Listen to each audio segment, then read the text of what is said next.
Hello everyone, welcome back to the channel. In this video I'm going to walk you through how to fix Xbox controller not connecting unless using Bluetooth or mobile. So if your Xbox controller won't connect to your console but working via Bluetooth on mobile, try this to fix this bug.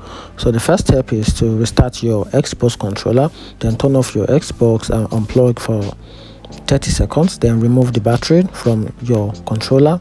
Then also plug the Xbox back in and turn it on, then insert the controller batteries, then try reconnecting.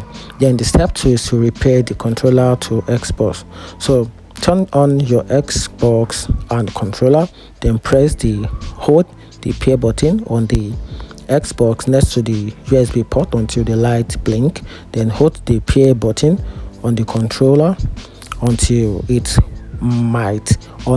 the light blinks, then wait for them to connect. Then on the step 3 you have to update the controller firmware. So connect your controller via USB to the Xbox, then go to settings, under settings, then click on device and connection. Then from there click on accessories, then select the controller and choose update firmware. Then restart the controller and try connecting wirelessly again. Then reset the controller. If still not working, then press and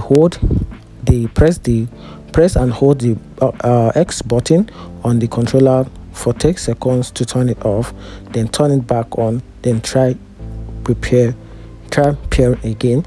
Then your controller should now connect properly to your Xbox. That's it. If you find this video helpful, turn on the notification button and thank you.